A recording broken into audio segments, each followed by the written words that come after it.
Jadi kalau suwon dari ngaji niki kersane jenengan tambah yakin bahwa sholat itu mi'rajul mukmin. Sholat itu cara kita mi'raj tenggene ketemu Allah Subhanahu wa taala. Terus niki sing kula beto amit niki kitab karangane Syekh Mahfud At-Turmusi. Niki masih tentang tahiyat. Makanya kalau sukani muqaddimah ziyadatul bayan ba'da asna ala tilkal hadrah bitahiyat. Kula waos ya. Terus ketika Rasulullah Shallallahu Alaihi Wasallam mi'raj, niku singkat cerita akhirnya ketemu wonten hadrah ilahiyah. Terus Allah ngendikan assalamu alayka ayyuhan nabiyyu wa rahmatullahi wa barakatuh. Kula waos ya. Syekh Mahfud At-Turmusi ini gak ada adik kandung asmane Mbah Dimyati. Mbah Dimyati niki ngiyai teng Termas sing dados gurunipun di antara gurunipun Ki Hamid napa Pasuruan. Tentu kita tahu semua Ki Hamid riyen ngaos Ki Khalil Harun teng Rembang, mbaipun Mbah Mus. Terus ngaos tenggene Termas tenggene Mbah Dimyati. Terus ngaos teng mriki di antarane teng Habib Ja'far selain istifadah teng keluarga besar teng Lasem. Terus niki dikarang Syekh Mahfud sing gak ada adik Mbah Dimyati, sing Mbah Dimyati gurunipun Ki Hamid. Niki kersane nderekaken Simtud Duror ketika muji faedahe at-tahiyatul mubarakatus sholawat. Nggih sing niku baris kedua asyhadu alla ilaha illallah wa asyhadu anna muhammadar rasulullah wa rada anna nabiyya sallallahu alaihi wasallam lailatul isra lamma jawaza sidratal muntaha ghasyiyathu sahabatun min nurin fiha minal anwar masyaallah. Terus Nabi ketika sampai sidratul muntaha itu ada nur yang tidak terhingga. Fawaqafa Jibrilu walam yasir ma'ahu. Niki mun perjanjiane mun per niki mun lakbah. Nggih mun rat situ ki ijo nggih. Nggih kula waos nggih. Ketika sampai Sidratil Muntaha Jibril diam, mboten saged tindak. Walam yasir ma'ahu lan ora lumaku sapa Jibril ma'ahu sertane Rasulullah sallallahu alaihi wasallam. Faqala lahun nabiyyu sallallahu alaihi wasallam atatrukuni asiru munfarida. Masa kamu meninggalkan saya jalan sendiri, sowan sendiri? Faqala Jibril wa ma minna illa lahu maqamum ma'lum. Semua kita ini punya kelas.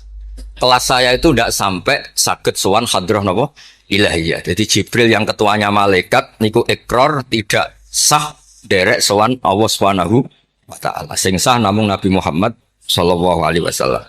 Mulane beliau jawab wa ma minna illa lahu maqamum ma'lum. Jadi semua kita ini punya kelas khusus. Terus Mbak Idris ngomong kalau angsal ya Mas Sama haram. Mas Sama nu haram. Nah Mbak Idris angsal. Habib Ahmad nggih kadang angsal. Pergi nak sering ngongkon nggih ribet. Niku seneng lho. Habib Ahmad Al-Habsyi. Faqala sirma'i walau khutwatan. Sudahlah ikut jalan saya senajan to sak jangkah selangkah. Fasara ma'hu fakada ayyahtariqa minan nur wal jalal wal haibah. Terus kata Rasulullah, meskipun sejengkal, meskipun selangkah, tolong temani saya. Ketika Jibril manut ning Kanjeng Nabi, terus ngalami satu kondisi sing luar biasa, hampir beliau terbakar. Wasahura wadzaba hatta sara qadrul usfur. Jadi ketika Jibril memaksakan dari Nabi selangkah, niku Jibril sing terkenal niku gadah 600 jana yang bisa menembus langit dan bumi. Niku mengecil sampai qadrul usfur, sampai sak manuk emprit. Fa asyara 'alan Nabi sallallahu alaihi wasallam bisalam. Kemudian malaikat Jibril hanya memberi isyarah, sudah saatnya sekarang jenengan salam. Ai bi ayusallima ala rabbih idza wasala makanal khitab. Jadi ya niki spesial format kula teng Mbah Hamid kersane majelis niki sakral mengutip dawuhipun para ulama termasuk orisinil dawuh Habib Ali napa Al-Habsyi teng kene kitab Kunuzus Sa'adah Al-Abadiyah fil Anfas Al-Aliyah Al-Habasyiyah. Terus insyaallah kula ndamel 3 napa 4 makalah berdasar murni riwayat. Karena kalau ngadani jenengan nggih boten pantes langsung teng mriki kata Habib kata Kiai. Tapi kalau dikandani Mas Sama ya ora pantes. Atose tuwa kula umur. Nae sepuh piyambake ta tuwa kula. Falamma wasallan nabiyyu sallallahu alaihi wasallam ilaikal at-tahiyatul mubarakatus sholawatut thayyibatu lillah. Jadi kalau kalimat at-tahiyat niku memang dawe Rasulullah sallallahu alaihi wasallam. Terus faqala Allahu, terus kemudian Allah menjawab assalamu alayka ayyuhan nabiyyu wa rahmatullahi wa barakatuh. Artosipun setiap yang sholat itu artinya mewakili munajate Kanjeng Nabi, ini ku at-tahiyatul mubarakat, juga mewakili jawaban Allah terhadap kekasihnya. Gini Allah jawab, assalamu alayka ayyuhan nabiyyu wa rahmatullah wa barakatuh. Lah Nabi itu orang yang enggak egois. Ketika dapat posisi yang luar biasa, dapat salam dari Allah, Rabbil Izzah, alam ini terserah Allah, dan Nabi dapat salam dari Allah, jaminan selamat. Karena Nabi tidak egois, fa'ahabban nabiyyu ayyakuna li'ibadillahi sholihin nasibun min hadzal maqam. Kemudian Nabi ingin yang dapat ini jangan saya tok. Semua yang soleh, semua yang iman, semua yang benar harus mendapat salam dari Allah, mendapat garansi selamat dari Allah. Ini betapa pentingnya tidak egois. Ketika Nabi hanya mendapat assalamu alayka, engkau Muhammad yang berhak dapat salam dari saya. Nabi inginnya jangan, ya Allah, harus semuanya yang soleh harus mendapat salam dari engkau. Ini apa? Fa'ahabban nabiyyu ayyakuna li'ibadillahi sholihin nasibun min hadzal maqam. Faqala assalamu alayna wa ala ibadillahi sholihin. Terus faqala jami'u ahli samawat, semua penduduk langit akhirnya jawab asyhadu alla ilaha illallah wa asyhadu anna muhammadar rasulullah. Cara Jawa iki nabi tenan ora egois. Mana ana kiai egois ora kiai. Jadi malaikat itu ngakonine nabi ku nabi yang ngenteni ora egois. Jadi malaikat Jibril nganter, malaikat Muqarrabin nganter, semuanya cek meneng ae. Bareng Nabi usul semua rahmatnya Allah dapat untuk semua. Nabi mereka ngakui asyhadu alla ilaha illallah wa asyhadu anna muhammadar rasulullah. Terus sah nggih sah. Hadza wa inna ma lam yahsul lin nabi sallallahu alaihi wasallam mislu ma hasala li Jibril minal masyaqqa wa adami taqah li anna nabiyya sallallahu alaihi wasallam muradun wa matlubun. Kenapa Jibril yang roisul malaika? Ya saya ulang lagi, kenapa Jibril yang roisul? Ternyata sampai Sidratil Muntaha mengecil dan hampir terbakar dan sampai seperti burung emprit, burung terkecil. Ya karena Jibril itu tidak yang dipanggil. Wong ora diundang kok teko. Lah Kanjeng Nabi niki muradun wa matlubun, memang Nabi yang dipanggil, yang ditimbali sehingga Nabi punya kekuatan yang luar biasa. Sementara Jibril boten. Ya itu disebut apa? Li annan nabiyya sallallahu alaihi wasallam muradun wa matlubun. Fa'atahu wa quwwatan wa isti'dadan li tahammuli hadzal maqam bi khilafi sa'iril makhluqat. Lam yutik ahadun minhum hadzal maqam. Jadi karena Nabi itu adalah orang yang Allah itu ingin ketemu. Allah ingin ketemu kekasihnya yaitu Rasulullah Muhammad SAW. Karena Allah yang ingin, Nabi didesain, diatur sedemikian rupa untuk bisa ketemu tanpa hambatan apapun. Beda dengan Nabi Musa. Nabi Musa yang kepengen ketemu Allah. Rabbi arini angzur. Nah, karena Nabi Musa yang ingin, maka Allah bikin satu aturan. Ya delok gunung sik, bareng gunung itu delok falamma tajalla rabbuhu lil jabali ja'alahu dakka wa kharra Musa shaib. Terus ini bedanya Rasulullah sallallahu alaihi wasallam kalian Nabi napa Musa. Walidzalika lamma tajallallahu 'alal jabal ingkadda wa ghara fil ardi wa kharra Musa shaikon minal jalal li anna Musa muridun wa talibun wa Muhammadan wa anna Muhammadan muradun wa matlubun wa farqun kabirun bainal maqamain. Terus ini yang menjadikan Rasulullah sallallahu alaihi wasallam niku ummi. Ummi niku lugu. Lugu niku ora pati mikir.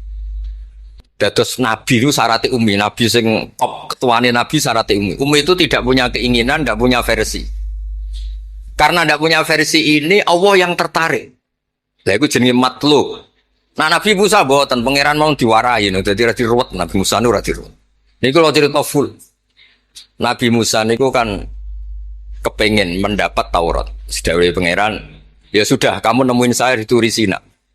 Setelah nemuin di Turi Sina, beliau mojok itu terus munajat sama Allah terus bilang saya ini sudah mendapat Taurat. Kata orang Bani Israel lan nu'mina laka hatta narawaha jarra. Tidak bisa, saya tidak punya bukti Allah nemuin Anda. Maka kita tidak akan iman kepada Anda sebelum kita juga melihat Allah ngasih Taurat kepada Anda. Gentenan Allah yang tersinggung. Wong tidak nabi kok minta ketemu. Wah, sambar bledek mati ya. Bareng mati ini Nabi Musa sing gentenan marahi pangeran. Ya Allah, engkau ini gimana? Orang-orang ini tak ajak supaya jadi saksi bahwa saya nerima Taurat. Kok malah mati saksi saya siapa? Tolong dong dihidupkan lagi. Jenengan piye maksudnya piye? Wong saksi kok dipateni. Jadi mulang pangeran lho. Akhirnya duripno meneh. Nabi Muhammad mboten nate. Nabi Muhammad tuh orang yang hubungannya dengan Allah niku taslim, tafwid, pokoke napa nderekno kersane Allah Subhanahu wa taala. Itu yang menjadikan napa orang yang banget isyak tenggene Allah Subhanahu wa taala. Terus kersane niki memperkuat napa redaksi Simtuduror sing istilahno ba'daan asna ala tilkal hadrah bi at-tahiyatul mubarakatus sholawatut thayyibatu. Nah terus khasipun Habib Ali niki kan kula yakin sing ngaji teng mriki seneng ngayal sedanten. Ngayal niku pokoke ngayal. Di antara dawuhipun Habib Ali bin Muhammad Al-Habsyi. Niku nak wonten tiyang penghayal, tukang nglamun, tukang pokoke sing tukang pokoke penghayal. Niku seneng. Uniknya itu beliau berpendapat itu berdasar, saya ulang lagi. Berdasar dawuh Sayyid Abdul Al-Haddad. Sayyid Abdul Al-Haddad itu pernah marah-marah karena ada orang itu sudah ngelamun saja tidak bisa, ngayal saja tidak bisa. Memangnya kamu punya Tuhan siapa? Sampai ngayal saja tidak bisa. Karena kalau orang tidak bisa ngayal, tidak bisa ngelamun, dianggap kunut min rahmatillah. Napa kunut min rahmatillah? Dianggap wong sing putus asa saking rahmati Allah Subhanahu wa taala. Terus niki kula dudono takbir sing napa? Niki tenggene Kanzul Kunuzul Sa'adah halaman 184. Mboten kersane kula suwun nglamune jenengan, tenange jenengan, ngayali jenengan niku semuanya berangkat saking jembare rahmati Allah Subhanahu wa taala. Suatu saat Sayyid Abdul Al-Haddad duka niki dawuh Habib Ali menirukan Habib Abdul Al-Haddad. Abna al-asri, wahai anak-anak zaman sekarang, jamadu jumudan. Kalian tuh jumud sekali. Jumud tuh gak kreatif. Jumud tuh gak kreatif. Kulian la a'mala wala amala wala talahufa wala rohbata fil khairi. Yamurru alal insan waktu doyan la amala wala amala pakai hamzah. Sekedar ngelamun ora iso. Jadi kula suwun semuanya harus menghayal Gus Warga untuk bidadari ayu. Gak ngamuah, gak jaluk blonjo, pokoknya ngayal. Wala aqalla minal amal idza fatal amal ya. Ini wala aqalla minal amal pakai hamzah idza fatal amal. Kalau kamu tidak bisa mujahadah semalaman, paling tidak kamu ngayal. Suatu saat aku jadi hamba yang baik, suatu saat jadi wali formal. Qala al-Habib Abdul Al-Haddad, innali fillahi amalan tawilah wa dhununan hasanatan fihi jamilah. Laisa li fina lima arju wasilah ghairatu hal Mustafa Zainal Wujud. Ma anna fadlallahi mabsud. Oh, Mas Aswar. Ya, saya ulang lagi. Ma'ana fadlallahi mabsud. Al-maksud annaka tukbil. Kamu menghadap. La yuknituka dzambuka wala bu'duka wala ghaflatuk. Jadi sudah, faktanya fadlullah itu mabsud. Fadlullah itu terhampar. Fakta yang nyata adalah Allah itu rahmatnya tidak terbatas. Jangan sampai karena dosa kamu, salah kamu, ghaflah kamu, kemudian kamu angen-angen saja tidak bisa. Kamu angen-angen itu bukti yakin bahwa peparingnya Allah, pemberian Allah itu tidak terbatas. Ya, saya ulang lagi marahnya Sayyid Abdul Al-Haddad. Yamurru alal insani waktu doyan la amala wala amala pakai hamzah wala aqalla minal amal idza fatal amal. Kata beliau ma'a anna fadlallahi mabsud. Al maksud annaka tuqbil la yuknituka dzambuk wala bu'duk wala ghaflatuk. Sekolah suwun ngayali jenengan itu juga harus jadi ibadah. Dulu bapak kula nurian tiap kali Mbah Hamid mriki menangi beliau sugeng, tiap beliau kesini mesti disuruh semaan di depan Mbah Hamid karena Mbah Hamid memang sepupu mbah saya. Bapak saya itu hafal Quran. Itu nak ono wong awam ngopi terus guyang-guyu bapak seneng ra karuan. Kiai ora pejabat ora seneng ra karuan. Nah, kata Mbah Mun guru saya, kata Mbah Mun, ngono ku ora wedi sul khotimah, malah repot dadi kiai wedi sul khotimah barang. Artinya ya pokoke Allah itu kados ngeten wau selawatan.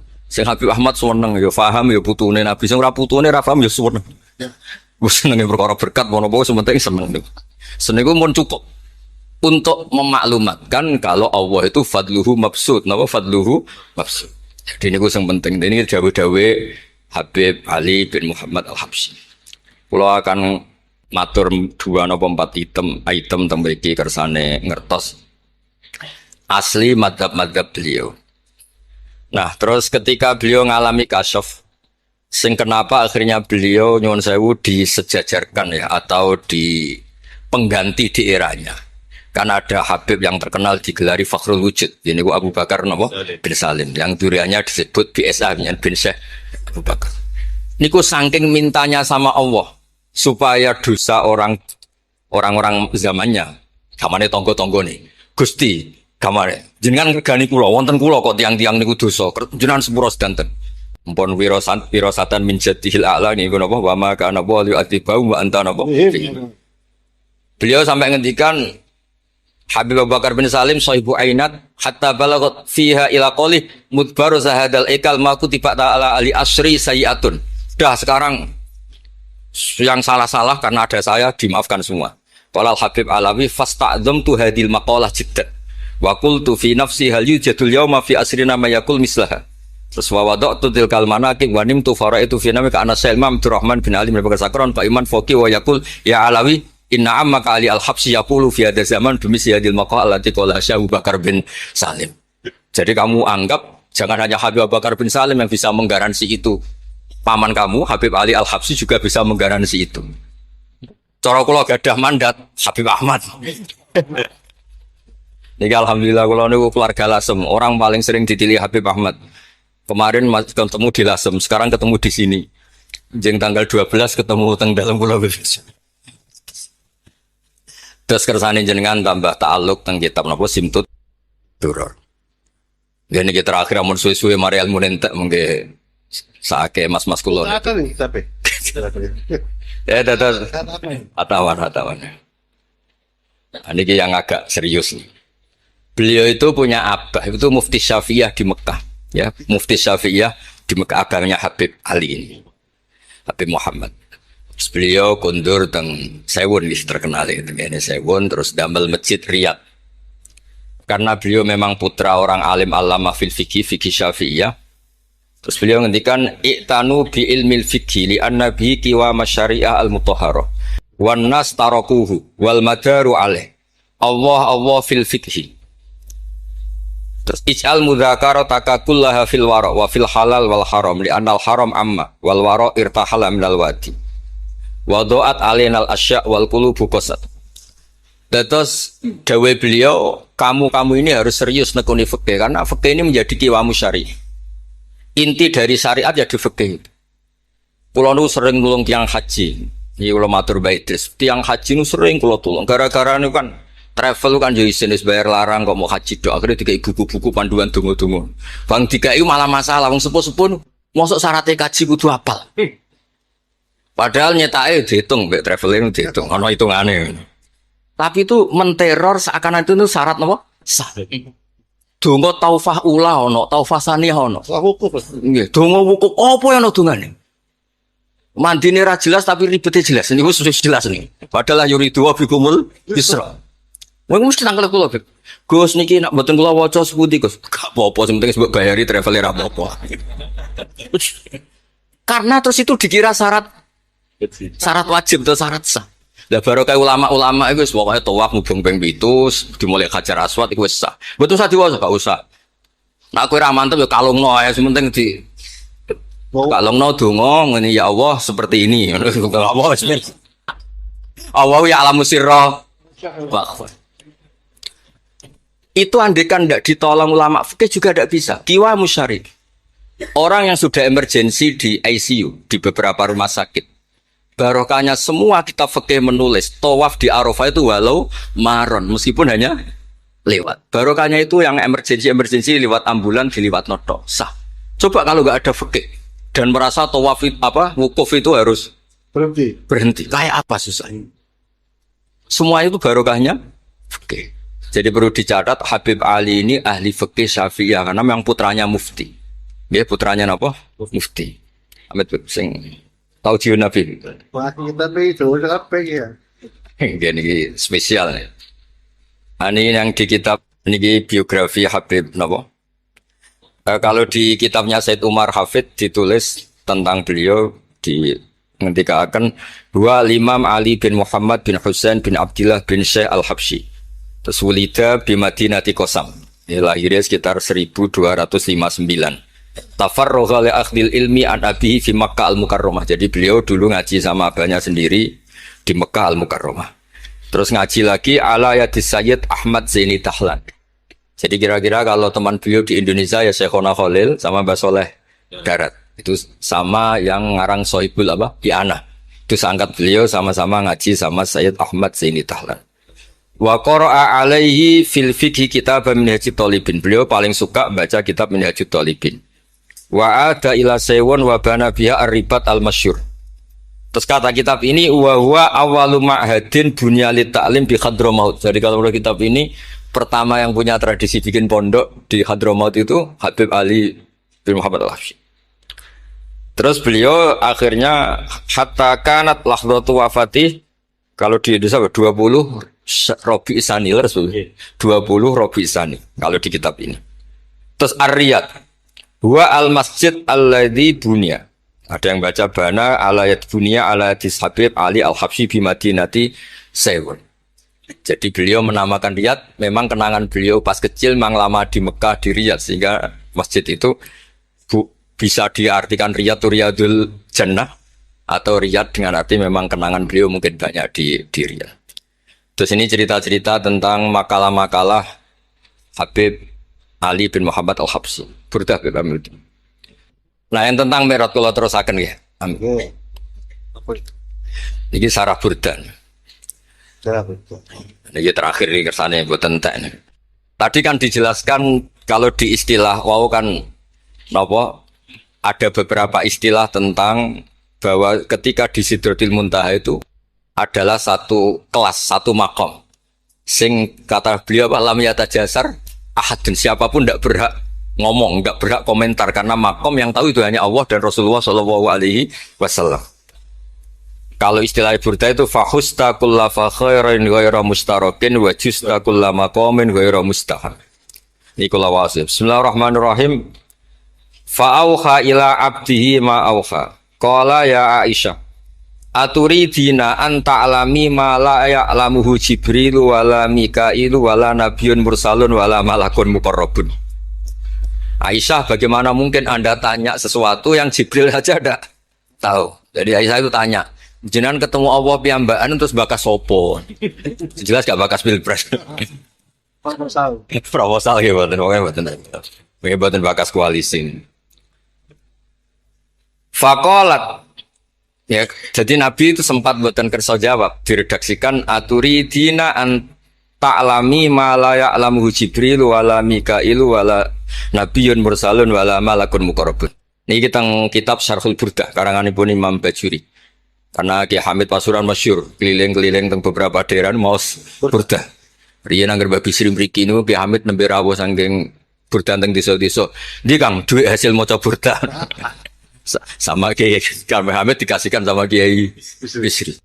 Suatu saat Kiai Bisri itu diundang ke sini sama Mbah Hamid gak disangoni.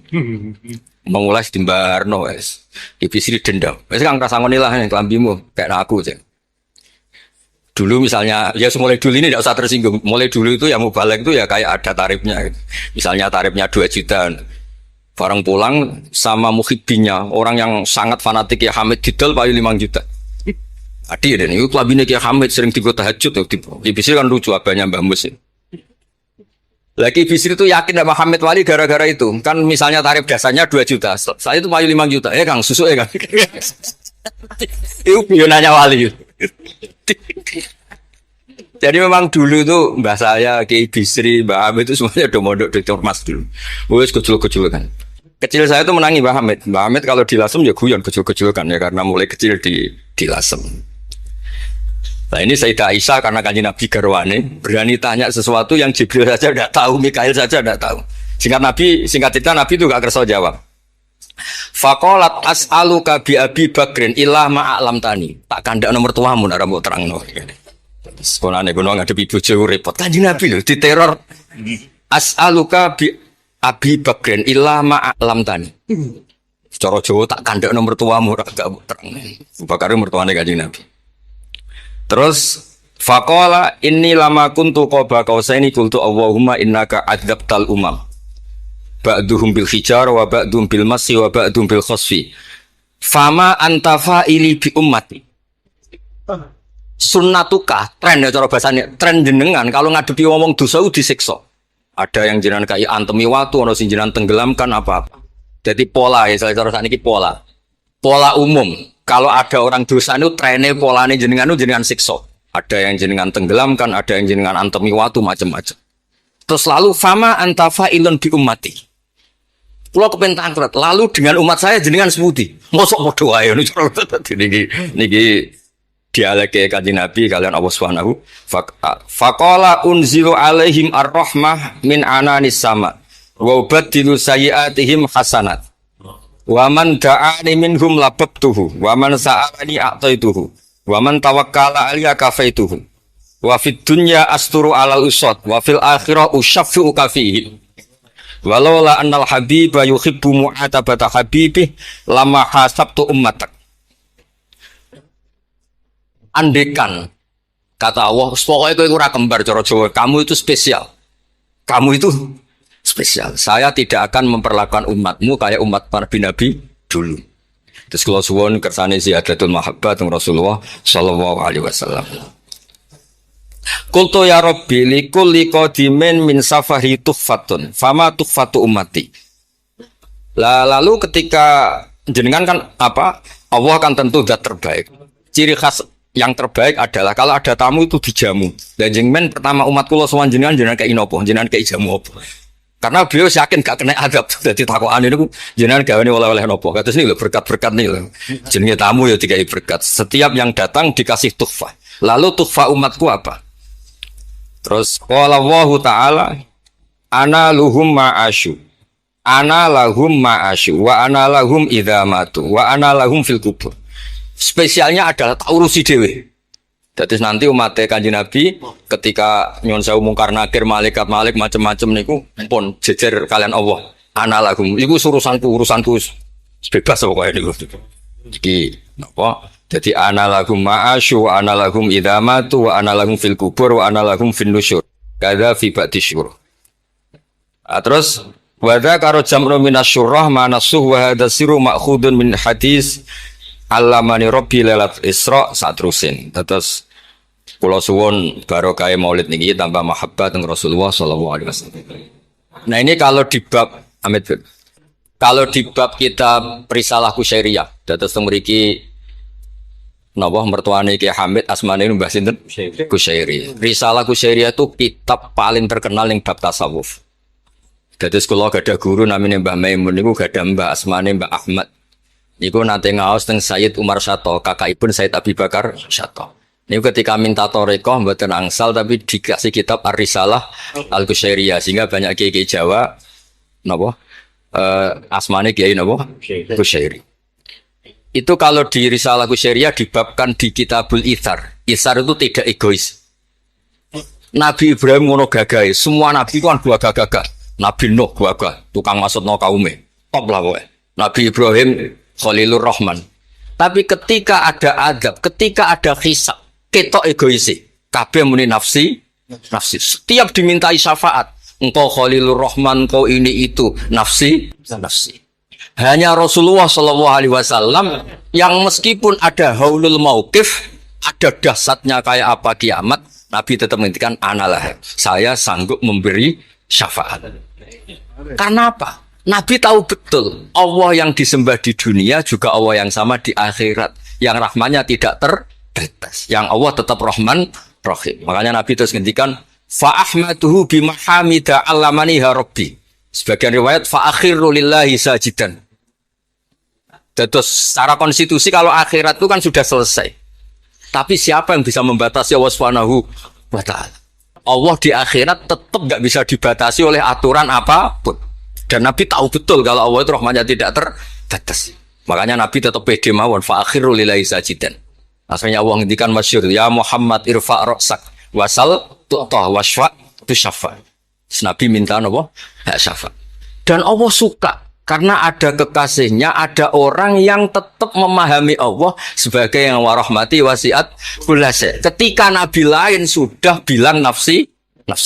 Makanya banyak ulama yang mengatakan Ahmad Fatus Habib Ahmad fa ahmadu min ghairi. Jadi fa Muhammadun Ahmadu min ghairihi. Jeneng kula nggih Ahmad Baudin.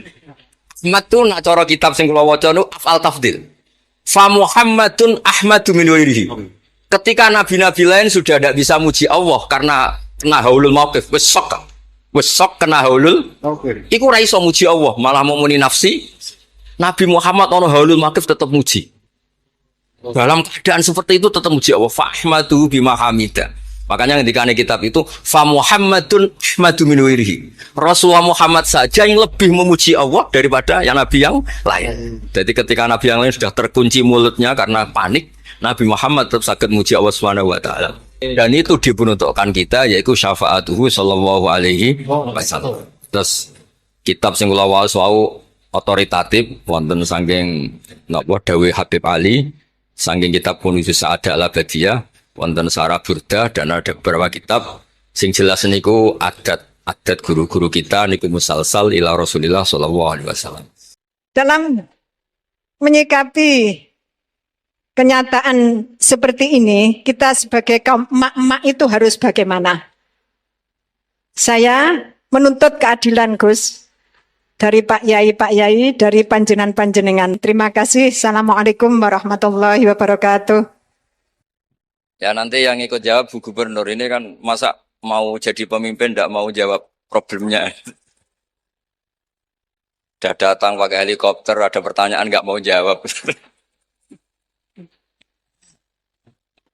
Saya ini ganjarannya sudah terlalu banyak, 5:30 sudah datang, berarti diminta ikut meletakkan batu pertama ya. Oke. Nah, terus begini, Bu Nyai Nur Iskandar ya. Jadi saya punya cerita dari Bapak. Juga cerita ini pernah ngendikan Mbah Mun. Ada filosofi ilmiah yang nggak bisa diganggu gugat. Ini harus kita camkan. Misalnya begini, al-insan abdul ihsan. Manusia itu pasti mudah diperbudak atau dikalahkan oleh kebaikan. Singkat cerita ada seorang kiai waroi zuhud, di rumah nggak ada TV, nggak ada HP, nggak ada motor. Saking inginnya anak itu nggak terkontaminasi TV, nggak terkontaminasi HP, juga nggak sering keluyuran ada motor. Tapi apa yang terjadi? Anaknya ini malah pertama punya HP atau memakai HP, dipinjemin temannya. Kebetulan temannya itu tidak sholat. Pertama naik motor juga dipinjemin orangnya yang nggak sholat. Pertama tahu TV juga di tetangga, komunitas keluarga yang tidak sholat. Sehingga perasaan anak ini hanya punya utang jasa sama orang yang tidak sholat. Lama-lama kenangannya apa? Ternyata orang yang tidak sholat itu lebih manusiawi ketimbang yang sholat. Singkat cerita anak ini akhirnya nggak sholat. Ketika anaknya itu nggak sholat, orang tuanya itu coro Jawa itu tobat, minta-minta maaf sama bapak, sama saya. Era kiai saya minta, karena melihat Mbah Maimun itu di rumahnya ya ada TV, bapak saya di rumah ada TV, juga ada motor. Ketika sowan, walhasil intinya diceritain kenapa banyak kiai alim yang longgar di rumah ada TV, ada HP, ada motor. Ternyata karena jangan sampai anak kita pertama merasa utang jasa itu sama orang lain. Nah, kalau orang lain ini yang orang nggak benar bisa berabe kan. Nah pondok juga gitu, kalau terlalu ketat HP, terlalu ketat apa, ternyata HP ini barang mewah, barang wow. Kebetulan yang nilai orang lain.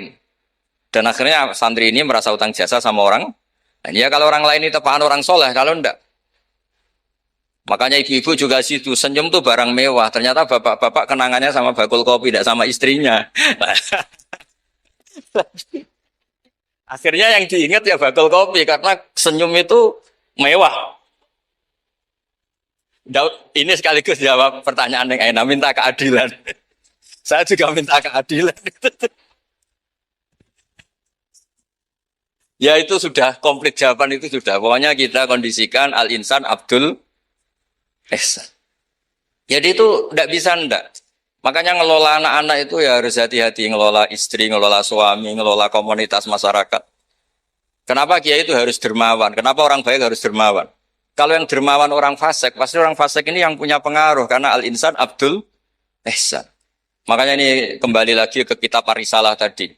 Saya berkali-kali kalau ngaji bilang, tasodaku walau bitolkoti wajin. Kamu disuruh sodako meskipun senyum. Senyum itu dalam fikih formal dikatakan sunnah.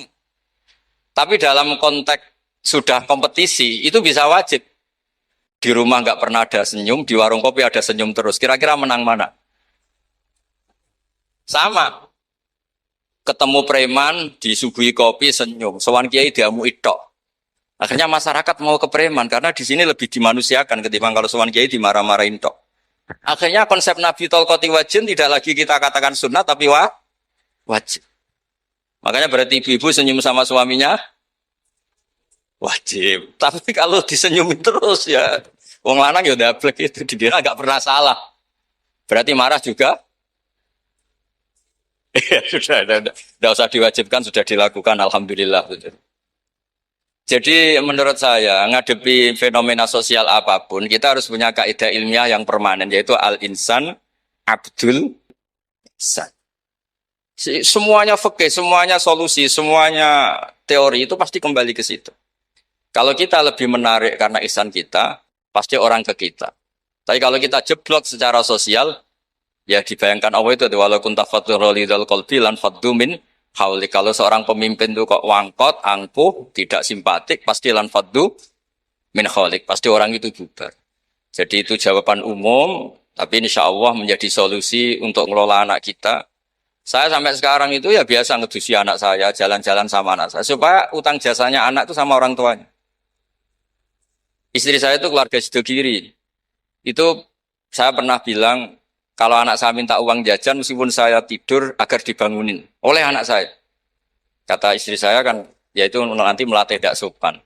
Tapi akhirnya saya beri penjelasan secara ilmiah. Yang wajib jajan anak itu orang tuanya, jangan sampai ganggu mbak-mbak atau kangkang. Sehingga korbannya ya harus saya, bukan orang lain. Jadi kita harus kadang-kadang lebih bicara ilmu ketimbang akhlak. Apa artinya anak kita berakhlak sama orang tua, tapi anak kita pas mau jajan ngel-ngel orang lain.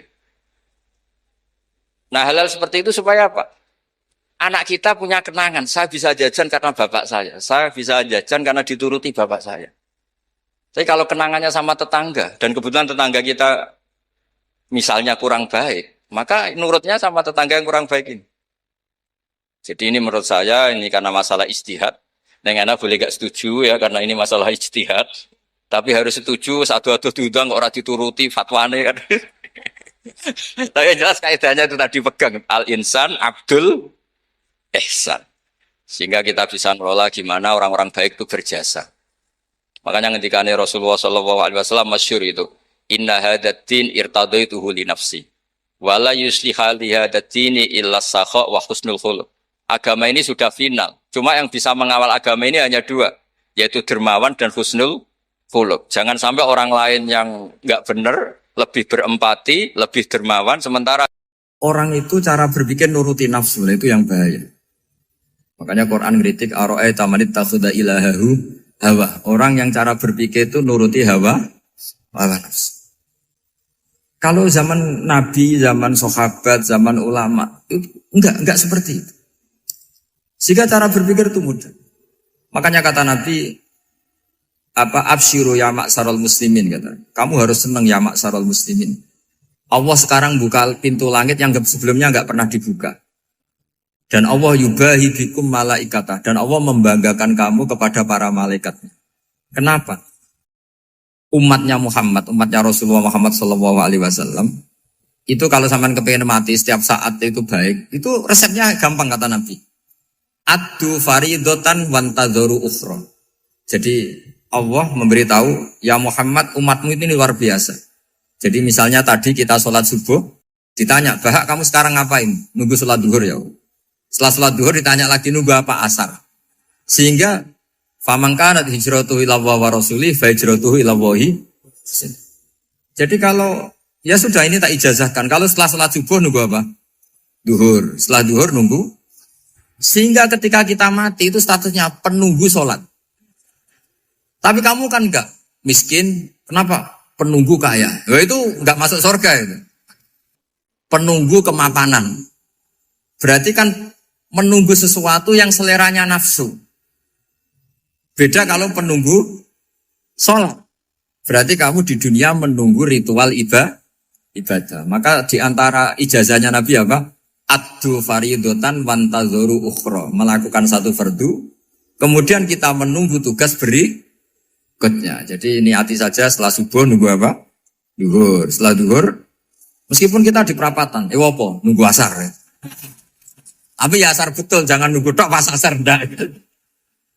Jadi sebetulnya umat ini gampang sekali. Jadi di antara kebanggaan Allah, yubahi itu Allah bangga dengan malaikatnya adalah umat ini adalah addu faridotan wantazoru ukhra, melakukan satu fardu kemudian menunggu fardu yang lain. Dari mengkhidmati kampus, ingin mengkhidmati masyarakat, dari satu masyarakat lokal Semarang menjadi sampai sekarang sampai Banjarmasin, Unisula mau bikin kampus di sana terus gitu. Dari satu tugas ke tugas yang lain. Makanya Islam diajarkan setelah satu tugas selesai, faida faruhtafan sok. Jadi sehingga hidup kita itu dinamis. Dari satu kebaikan menunggu kebaikan lain. Dari satu kebaikan menunggu. Sehingga hidup kita ngapain? Nunggu satu kebaikan. Ini sudah masuk. Faman kanat hijratuhu ilallahi wa rasulih. Fahijratuhu ilallahi wa rasulih. Sehingga bayangkan kalau kita direkam Allah. Gusti kula ampun mati nak dereng sugih. Wis melarat puluhan tahun. Sakit. Nunggu sesuatu sing sifatnya nafsu. Kepengin sugih. Sugih tok aja cukup. Tahu buruh nopong sing tahu ngenyek ndekne lho. Itu kan urung-urung wis dendam. Saya belum mau mati sebelum kaya dan buruhkan orang yang pernah melecehkan saya. Wis ngono akhirnya mati urung sugih. Berarti wis fakir matine hasud. Mau itu ngenes dunia akhirat kan kira-kira seperti itu. Kamu santai aja kalau fakir berarti meringankan hisab karena ada banyak harta. Yang mau dihisab papanya enggak punya apa-apa. Jadi saya mohon sekali ya, Islam itu mengawal kebahagiaan. Sebab itu sampai bahagia itu menjadi perintah Islam, qul bi fadlillah wa bi rahmati fa bidzalika falyafrahu. Karena dengan bahagia bi taat diharapkan orang Islam itu tidak bahagia atau cari kesenangan lewat jalur maksiat. Sehingga ciri utama wali apa? Ala inna awliya Allahi la khaufun alaihim wa lahum yahzanun. Sehingga ulama dulu itu rileks-rileksnya. Termasuk yang saya ceritakan tadi, Imam Ahmad, Imam Syafi'i. Itu melihat apa saja rileks. Ya tadi kalau disenangi orang ya barokah, punya kawan kebaikan. Nak dineng ya barokah dineng di gedingi tonggo rada utang, ngeranjuk tulung gitu. Jadi rileks saja. Masyhur itu Imam Syafi'i ngendikan waman asaa ilaika faqat atlakoka. Orang yang berbuat buruk sama kamu, hakikatnya adalah membebaskan kamu. Atlako itu apa? Membebaskan. Enak gak jadi hidup gitu? Kalau kamu kan enggak, kok gedeng aku salahku apa? Malah kamu ujub tuh, orang kok enggak tahu salahnya. Kamu jadi suami, istrinya ngomel, kurang apa saya sebagai suami? Ya kurang banyak, enggak ganteng, enggak kaya, enggak ini. Malah kalau diterangkan malah parah toh. Ya sudah rileks saja, kalau dia ngomel ya tadi, alhamdulillah dapat pahala tanpa apa? Biaya. Terus ngomel kan butuh energi, paling yang enggak kuat 3 jam. Nanti juga berhenti apa? Terus ambil nilai positifnya. Misalnya ngomel sama suaminya. Bagus lah. Kalau ngomel sama tetangga malah kayak apa gitu aja. Udah. Jadi ulama dulu itu gampang sekali melihat hidup. Rasulullah ya gitu. Melihat hidup tuh gampang saja. Ketika tanya, ya Aisyah apa ada sarapan? Tidak ada ya Rasulullah. Ya sudah saya tak puasa. Jadi enteng saja. Kadang-kadang beliau ingin puasa ya puasa sunat. Ada sarapan nggak jadi puasa. Rileks. Nabi itu rileks. Kalau ngajari kebaikan juga rileks. Nah sekarang itu banyak orang yang karena mungkin kurang baca. Islam itu kayak menjadi aturan yang bengis, yang repot, yang mengekang. Itu tidak seperti itu. Yuridu wa bikumul yusra wala yuridu bikumul usra. Allah menghendaki agama ini mudah. Sehingga ada sahabat di Imami Mu'ad itu baca Baqarah. Sahabat ini pekerja petani. Mufarokoh ditinggal. Ketika Mu'ad lapor, ya Rasulullah ini ada orang munafik. Tengah-tengah sholat mufarokoh saya ditinggal. Yang disalahin itu tidak yang ninggal tapi Mu'ad. Afattanun anta ya Mu'ad. Kami itu tukang fitnah. Masa ngimami petani pakai surat Baqarah. Jadi yang disalahkan ini imamnya. Kalau kamu jadi imam, sholatnya ya yang cepat. Makanya terus banyak orang kecepatan karena tadi. Jadi Nabi itu enteng sekali. Jadi apa ya, Nabi itu beda dengan yang kita bayangkan beda. Nabi pernah ngaji di masjid, kemudian ada tetangga lewat pakai cangkul ke kebun. Semua sahabat gerutu. Ini orang tidak benar, ada Nabi ngaji ditinggal saja ke kebun tidak ikut ngaji. Jawabannya Nabi tidak, itu bagus itu ikut sunnah saya. Kenapa ya Rasulullah? Dia kerjanya nyari halal. Dan untuk menghidupi keluarganya itu juga ajaran saya. Sehingga yang ngaji ya ajarannya Nabi, yang nggak ngaji karena kerja mencukupi keluarga juga ajarannya Nabi. Segampang. Oh, kalau kayaknya kamu kan, wes gak roh akhlak kan gitu. Nabi rileks saja Nabi. Sampai bisa lihat itu di Ihya, di bab Fadhailul Kasbi.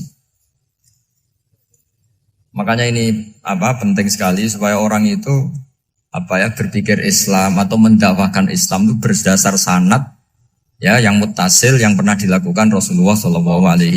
Sesuatu yang dilarang Allah itu pasti madharat. Maka untuk melarang seseorang bergantung sama narkoba misalnya atau hal-hal yang bahaya pada fisik, itu satu tentu bagi ahlullah, tentu karena takut Allah.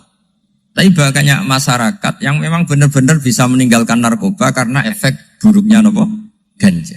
Bahwa itu mengakibatkan sakau, mengakibatkan tidak sadarkan diri, mengakibatkan kebangkrutan ekonomi macam-macam. Sehingga mereka benar-benar benci sama yang namanya narkoba. Jadi di antara manhajul Quran itu kalau mentakbih, memburuk-burukkan maksiat itu mesti dikritik innahu kana fahisyah. Innahu kana fahisyata wa maqta wa sa'a sabila. Innahu kana fahisyata wa sa'a sabila. Diulang beberapa kali. Sehingga dibutuhkan kecakapan untuk menganggap satu hal yang buruk itu fahsyah, sesuatu yang enggak rasional, sesuatu yang tidak positif, sesuatu yang pasti berdampak negatif. Sehingga kalau misalnya tadi dibacakan oleh Qori, kuntum khaira ummatin ukhrijat linnasi ta'muruna bil ma'ruf wa tanhauna 'anil munkar. Untuk berhenti dari kemungkaran itu satu takbihun litil kal munkar atau litil kal munkarat, bahwa mungkarat itu kita cap, kita stigmasi bahwa itu buruk sekali. Seperti Nabi mengajarkan pemuda tadi, masa kamu suka ibu kamu digitukin lelaki lain, putri kamu, bule kamu, bude kamu, sehingga orang ini pikirannya termindset betapa buruknya zina. Sama seperti kita sukses memindset betapa buruknya narkoba, betapa buruknya bahan-bahan terlarang. Begitu juga seterusnya terus pengkhianat dan sebagainya. Tapi problem manusia adalah dia itu akan mencari kebahagiaan atau kesenangan sesaat. Maka caranya gimana? Keinginan senang lewat maksiat ini dilawan dengan nyaman dengan taat. Saya ulang lagi, nyaman dengan taat. Sehingga ulama dulu punya kalimatul munajat, artinya kalimat hubungan pribadi sama Allah yang menjadikan orang itu nyaman. Dan ini yang diajarkan kitab-kitab tasawuf. Kitab tasawuf itu sukses mengajarkan melihat alam raya ini semuanya nyaman, termasuk yang mengecewakan. Itu dianggap nyaman. Saya berkali-kali mengajarkan ilmu ini karena ini musalsal ila Rasulillah SAW. Itu pernah suatu saat Imam Ahmad itu dipanggil sama tetangganya, anak muda. Tentu Imam Ahmad ini orang yang sangat soleh, sangat waroi, sangat tunduk sama perintahnya Allah dan Rasul. Pemuda tadi manggil, ya Ahmad, datang ke rumah saya. Imam Ahmad datang. Setelah sampai ke pemuda tadi, sudah pulang lagi, saya tidak butuh kamu. Pulang lagi. Setelah sampai rumah dipanggil lagi, ya Ahmad, datang lagi. Datang lagi. Oh, saya tidak jadi butuh, pulang lagi. Sampai 3 kali. Dan itu perangai ekspresi Imam Ahmad itu, atau ulama lain yang sesoleh beliau, itu nyaman, indah. Beliau tetap senyum-senyum, nyaman. Beliau tidak tersinggung, tidak terprovokasi, pokoknya tidak tersinggung, kelihatan nyaman. Lama-lama pemuda ini terus tanya, ya Ahmad, kamu saya perlakukan seperti ini kok tidak tersinggung? Kamu senyum-senyum saja, happy-happy saja. Jawabnya Imam Ahmad itu unik. Wahai pemuda, saya kamu panggil itu senang sekali. Karena kata Nabi, kalau kamu iman dengan Allah dan Rasul, maka hormatilah tetangga. Jadi saya senang. Karena nuruti perintah Allah untuk menghormati tetangga. Jadi tidak ada urusannya dengan kamu. Kagetnya kayak apa? Jadi dipanggil tetangga ya senang karena melakukan perintahnya Allah dan Rasul, yaitu ikramul jar. fal yukrim jaro. Disuruh pulang, kamu ingin saya pulang, ya saya pulang. Disuruh datang, ya saya datang. Jadi saya tidak tersinggung, saya tidak ada urusan dengan kamu. Urusan saya dengan Allah Subhanahu wa Ta'ala. Itu kalau bapak-bapak istrinya ngomel terus sabar itu ya bagus. Saya tidak punya urusan. Kalau kamu terprovokasi oleh istri, berarti kamu didikte oleh makhluk. Masa seorang rektor didikte makhluk? Kan tidak keren. Apalagi seorang habib didikte makhluk, kan tidak keren.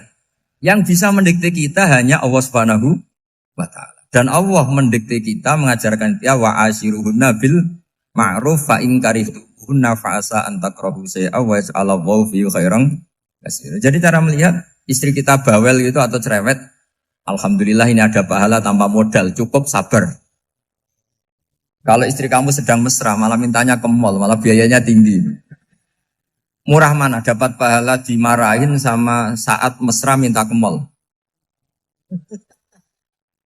Milih yang pertama kan? Nah ya itu tidak usah modal ini. Ya gitu aja. Jadi kalau istri sedang marah bawel, anggap saja ini rezeki.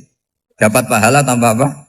Biaya. Nah kalau pas rukun malah nantang ke mall, biayanya malah tinggi. Jadi ulama dulu itu melihat dunia itu happy. Pernah Imam Syafi'i dikasih tahu, orang yang tadi nyium tangan kamu ya, itu di rumah menghujat Anda. Jadi dia sopan hanya di depan Anda, kalau di luar menghujat Anda. Jawabnya Imam Syafi'i lucu. Ya baguslah. Yang cerita ini kaget. Kenapa bagus ya Aba Abdillah? Kalau manggil Imam Syafi'i ya Aba Abdillah. Ya berarti saya masih wibawa, di depan saya tidak berani katanya. Jadi dipandang enteng saja. Jadi kalau kamu, di depan kamu, istri kamu tidak berani belanja, tidak ada kamu belanja banyak. Anggap saja Anda wibawa. Jadi enteng saja. Pernah Imam Syafi'i dikasih tahu, separuh dari kampung Anda itu gak suka kamu. Ya bagus lah, kenapa? Oh nak rukun malah bakal utang katanya gitu. Kira-kira yang utang itu yang rukun apa yang neng-nengan? Yang rukun. Jadi enteng saja. Masyhur itu makalahnya Imam Syafi'i. Waman asa'a ilaika faqat atlaqaka. Orang yang berbuat buruk sama kamu berarti membebaskan kamu. Kalau saya sedang nenengan sama Habib Hasan Toha Putra, beliau naik Alphard gak nawarin saya sah karena baru nenengan. Tapi kalau sedang rukun malah harus repot mana? Rukun sama ndak rukun? Repot rukun sebetulnya. Jadi Imam Syafi'i itu happy saja. Kalau sedang rukun sama tetangga ya dianggap rukun itu satu kenikmatan. Sedang ndak rukun ya dianggap satu kenikmatan. Jadi orang dulu itu serilek itu melihat dunia. Kalau kita kan enggak, ego. Wah saya ini suami kok dimarahin istri. Wah ini egonya bangkit. Padahal egonya bangkit itu ada kebodohan di situ. Yaitu seorang rektor didikte seorang istri, seorang makhluk. Apalagi kalau Anda daftar wali itu tidak akan jadi wali. Ini wali kok tunduk sama makhluk. Karena didikte apa? Makhluk. Maka Imam Ahmad ketika tetangganya bully gitu ya santai saja beliau happy. Ketika pemuda tadi eskal janggal. Kenapa kamu gak tersinggung ya Ahmad? Memangnya saya harus tersinggung gimana? Kan tak panggil tidak jadi, tak panggil tidak jadi. Hei pemuda, saya ini tidak punya urusan dengan kamu. Saya nuruti kamu karena perintahnya. Saya senang melakukan perintah Allah harus berbaik sama kamu. Sampai 3 kali. Ajarkan Muhammad atau katakan Muhammad pada umatmu. Sebaiknya atau seharusnya mereka hanya gembira dengan melihat fadlnya Allah dan rahmatnya Allah. Ini harus kita pahami mulai dari konstruksi yang paling pokok, yaitu akidah. 2 ahwal. Ahwal itu 1 perilaku sosial. 3 mutamimat, sesuatu yang tidak pokok, tapi kita butuhkan dalam mengawal hidup ini. Saya beri contoh, itu sampai maksiat, itu karena cari kesenangan. Misalnya baru penat itu, ingin seneng, ada orang yang macam-macam lah, ingin melihat maksiat, apa itu pornografi, apa nyabu, apa macam-macam. Itu sebetulnya agama punya konsep yang luar biasa, yaitu seharusnya seseorang itu gembira. Gembira dengan ketaatan. Lalu pertanyaannya caranya gembira gimana? Gembira itu mudah. Jadi misalnya kamu sujud sama Allah Subhanahu wa taala. Terus cara berpikir begini. Ini sekaligus ijazah.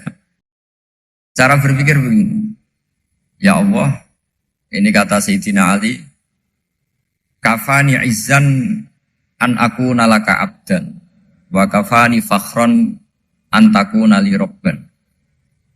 Ya Allah, betapa sialnya saya andaikan saya jadi budak dari makhluk yang sama. Misalnya sampean itu seorang kiai atau rektor atau doktor atau orang terpelajar, kemudian kamu jadi budak atau hamba dari makhluk yang setara. Betapa hinanya saya. Maka kata Sayyidina Ali, ya Allah, saya ini cukup bahagia, cukup bangga karena jadi budak, jadi hamba dari zat yang super atau yang maha super. Jadi kok Allah Subhanahu wa ta'ala. Sehingga ada kebahagiaan yang luar biasa karena menjadi hambanya Allah Subhanahu wa ta'ala. Setelah bangga dengan jadi hambanya Allah, maka kita akan malu. Malu misalnya kok saya bahagia itu nunggu melihat pornografi, melihat maksiat. Itu terus menjadi malu. Kenapa saya bisa didikte oleh hal-hal seremeh itu? Ya, kita malu karena didikte oleh hal-hal yang seremeh itu. Karena kita didikte oleh nafsu. Jadi izzatun nafsi, satu harga diri seseorang itu harus dihidupkan untuk hanya tunduk kepada Allah SWT. Sehingga Nabi itu melatih satu logika tarkul ma'asi. Nabi itu dulu ketika ada seorang pemuda yang ya karena mungkin pemuda ya, dia itu mau masuk Islam, tapi uniknya kata pemuda tadi, saya masuk Islam tapi asal dibolehkan bebas zina. Jadi ini agak sableng gitu. Jadi mau masuk Islam syaratnya dibolehkan apa? Zina atau free sex gitu. Karena orangnya agak hiper. Itu Nabi tidak langsung mengancam dengan neraka enggak. Ketika mau pamit gitu semua sahabat melarang. Mah itu jangan, kamu jangan suan Nabi. Itu permintaan yang enggak masuk akal.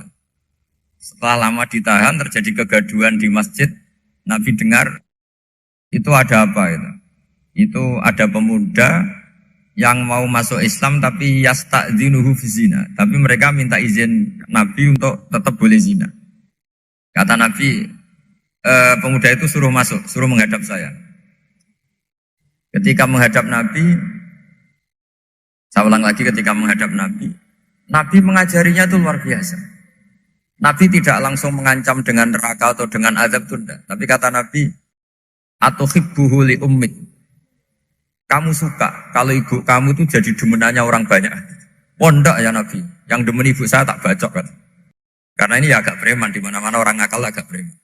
Atuhibbuhu li bintik. Kamu suka kalau putri kamu ya digitukan orang-orang. Oh ya enggak Nabi, yang gitukan putri saya tak bacok. Atuhibbuhu li kholatik. Kamu suka kalau bule kamu digitukan. Atuhibbuhu li ammatik. Kamu suka kalau saudara bapak kamu digitukan. Nabi itu mengeset ya. Cara sekarang itu cuci otak mungkin. Nabi itu meluruskan otaknya anak muda itu. Betapa buruknya zina. Cara bahasa Arab ditakbih. Betapa buruknya zina. Kamu suka kalau korbannya ibu kamu, putri kamu, bude kamu, bule kamu. Sehingga orang itu matur ya hasbuka ya Rasulullah, ini sudah cukup. Saya tidak pernah melihat sesuatu seburuk zina. Jadi fa'al qawwa fi qalbihi bughdha zina. Kemudian Allah meletakkan di hatinya, menanamkan benci zina. Sehingga akhirnya pemuda tadi menjadi iffah, menjadi menghindari zina. Artinya begini ya, ini mungkin yang lolos dari para kita sebagai dai, kita tidak belajar banyak tarbiyahnya Rasulullah Shallallahu Alaihi Wasallam. Jadi kalau kita benci maksiat, itu jangan hanya ditakhzir, ditakutkan neraka itu enggak. Jangan hanya itu. Tapi di logika. Jadi kalau kita menghindari maksiat, itu selain karena takut azab, itu ada logika. Ada rangkaian pikiran yang menjadikan kita anti satu perbuatan apa maksiat. Jadi misalnya gini ya, kira-kira ginilah kalau contoh gampang itu. Ada orang gitu ya, nyanyi dengan pakaian yang mungkin pornografi. Mungkin pemuda-pemuda ingin melihat itu, tapi bisa diobati gini. Kok enak dekne mergawe kok tak bayar ya, aku kehilangan duit. Meskipun dengan logika yang agak serampangan, yang penting menjadi kita ini punya harga diri untuk tidak tergantung hal-hal seperti itu. Sehingga Nabi itu cara menggambarkan tadi mulai atuhibbuhu li ummah, kalau ibu kamu jadi demenannya orang lain. Pemuda tadi bilang yang demen ibu saya mau saya bunuh. Ditambah lagi atuhibbuhu li bintik. Bagaimana kalau korbannya putri kamu, bule kamu, bude kamu. Sehingga terus si pemuda tadi betapa buruknya zina. Betapa murahnya zina. Akhirnya pemuda tadi al-qawwa fi qalbi bughda zina. Terus kemudian pemuda tadi itu sangat membenci dengan apa? Berzina. Nah, pikiran-pikiran seperti ini harus kita tanamkan. Harus kita tanamkan supaya orang itu benci melakukan maksiat. Karena satu memang takut sukhtuwah, takut dibendu Allah atau dibenci Allah. Dua, memang logika kita mengarahkan tidak maksiat. Saya beri contoh ya, betapa pentingnya mindset ya, cara berpikir. Orang itu menjadi kikir itu karena nganggap hidup itu lama dan uang itu penting. Kalau zaman Nabi itu sederhana kalau melihat hidup ini. Pernah suatu saat Nabi itu punya jatah makan. Karena Nabi itu hidupnya juga pas-pasan. Jadi Nabi itu unik. Beliau di satu sisi kaya raya, bisa ngurmat Abu Hurairah, Ammar, Suhaib. Ashabu Sufa itu dirawat Nabi semua. Itu kan kaya, bisa ngerawat sekian orang. Tapi di sisi yang lain untuk pribadinya beliau miskin. Kadang nggak bisa makan hari itu. Tapi di saat yang sama bisa merawat Ahlus Sufa. Jadi keliru kalau orang hanya cerita Nabi itu miskin, untuk makan dirinya aja susah. Itu keliru. Kelirunya kalau tidak diteruskan, tapi Nabi mampu menghidupi ahli sufa. Singkat cerita jatah makannya Nabi itu dikasihkan orang ketika Nabi tanya, ya Aisyah, makanan jatah saya di mana? Oh ya Rasulullah, tadi ada orang minta tak kasihkan, maka makanan itu habis. Apa kata Nabi? Kamu salah Aisyah. Yang kamu kasihkan itu justru yang masih. Ya yang kamu kasihkan itu justru yang masih. Sehingga Nabi menganggap, makanya Nabi terus ngendikan. Ya kalau mukhatabnya lelaki ya kira-kira begini. Wahal laka min malika illa ma akalta fa'afnaita walabista fa'ablaita. Terus tanya wa tasaddaqta fa'abqaita kata Nabi. Harta kamu ya kamu makan kemudian ke WC jadi kotoran atau punya pakaian mewah nanti rusak. Wa tasaddaqta fa'abqaita. Ada yang kamu sedekahkan yaitu yang abadi sampai akhir. Sehingga banyak pengusaha yang mencintai saya setelah tak ajari hadis itu, misalnya punya uang 1 miliar karena dia spekulan atau pedagang rawan bangkrut, disedekahkan ke masjid 50 juta, yaitu yang abadi. Jadi kalau suatu saat bangkrut, dia masih punya uang 50 juta di akhirat. Jadi Nabi itu mengajari sedekah itu apa? Ya sedekah itu pengabadian uang. Kalau kita kan enggak, bilang sedekah itu nguras uang. Itu pikirannya setan, tapi pikirannya orang Islam. Itu cara berpikir setan, bukan cara berpikir umat apa. Sehingga Sayyid Ali Zainal Abidin itu kalau ada orang minta, kemudian beliau ngasih, itu beliau bilang gini, marhaban biman hamala zati ilal akhirah. Matur nuwun nggih jenengan sing beto sangu kula nate. Jadi dianggap teller saja. Orang yang minta uang beliau itu dianggap tukang nyatet bank. Karena sudah ditabungkan. Ya sudah. Kalau kita kan enggak, wah pengemis tuh ganggu gini-gini. Kecuali pengemis profesi ya mungkin kita agak-agak enak. Karena zaman akhir tuh ada pengemis apa? Profesi. Jadi repot. Terus tak beri contoh lagi kebahagiaan ketika kita milih Islam moderat.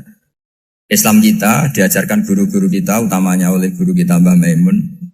Saya juga sering ketemu beberapa ulama dunia termasuk Habib Umar. Saya juga ikut sowan ke sini pas beliau sama Habib ini Hasan Toha Putra di sini sama orang-orang moderat itu cara berpikir juga luar biasa indah.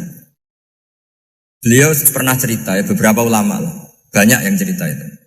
Saya pernah diceritani seorang alim ketika ada orang ekstremis itu mau ngebom di tempat maksiat. Kebetulan yang maksiat itu kebanyakan ya orang Islam. Karena di negara yang mayoritas Islam. Ditanya sama Syekh Sa'rawi itu. Syekh Sa'rawi itu mufassir top di mana? Mesir. Ini mau tak habisin karena mereka orang Islam kok maksiat terus. Terus ditanya sama Imam Sa'rawi, laumatu ala khini ma'asihim aina masiruhum. Kalau mereka mati dalam keadaan maksiat, mereka kemana? Ya ilanar, mereka pasti masuk neraka. Terus ditanya sama Imam Sa'rawi, wahal masiruhum ilanar muradun nabi amlan. Punya umat maksiat kemudian mati masuk neraka, itu yang diinginkan Nabi apa enggak? Ya tidak aja. Ya sudah, enggak usah dibom, ditunggu tobatnya kata. Karena kalau mati dalam keadaan itu ke neraka dan itu tidak yang diinginkan Rasulullah Shallallahu Alaihi Wasallam. Terus ekstremis ini menjadi tobat, tidak berpikir ekstremis Mas. Jadi orang itu harus berpikir mindset yang baik. Meskipun kadang berpikir baik itu ya agak-agak kacau. Ada seorang wali majdub itu kalau berdoa agak kacau, tapi nggak bisa dibantah. Masyhur itu doa itu. Ini sekaligus ijazah, tapi kalau sebelum wali nggak boleh. Itu datang ke makamnya Rasulullah SAW. Terus doanya itu begini. Ya Allah, sekarang terserah engkau. Ya Allah, sekarang terserah engkau. Jika saya kamu jadikan orang soleh, jika saya engkau jadikan orang soleh, maka surra habibuk, maka kekasihmu ini senang. Yang susah musuhmu yaitu setan. Tapi kalau engkau menjadikan saya orang fasik, maka yang susah kekasihmu, yang senang musuhmu. Jadi kan punya dua pilihan itu. Wah itu kan doa tapi kayak teror itu. Ya jadi berdoa di Raudhah. Wah itu pasti mandi itu karena agak-agak maksa Tuhan itu. Ya Allah, engkau punya dua pilihan. Jika saya jadi orang soleh, maka kekasihmu ini senang. Musuhmu yang susah yaitu setan. Tapi jika saya jadi orang fasik, maka musuhmu yang senang, kekasihmu yang susah.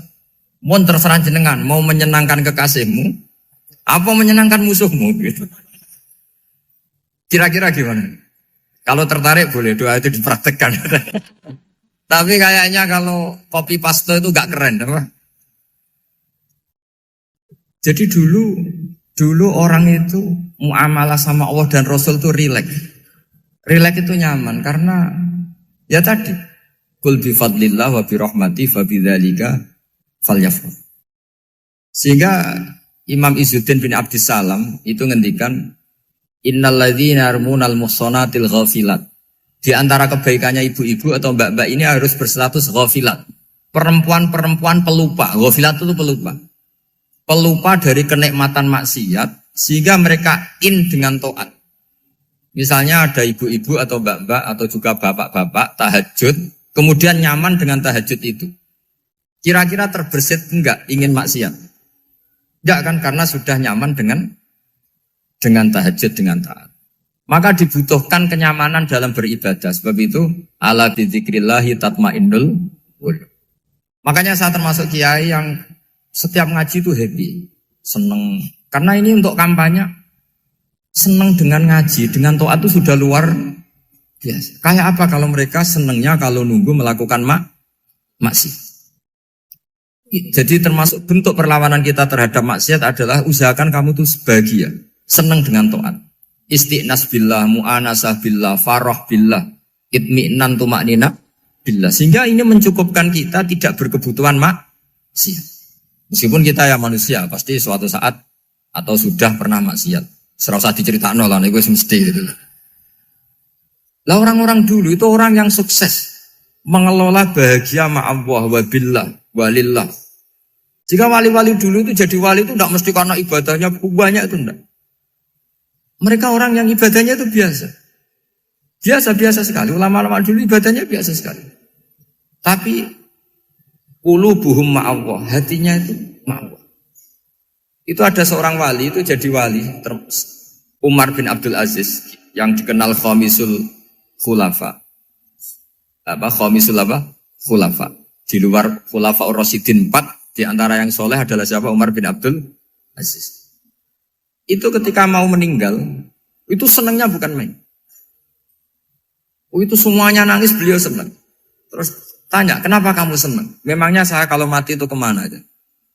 Ila khairi madhubin ilah, kezat terbaik. Dibang urip mbek kowe bulet atau mbek arhamur rahimin gitu.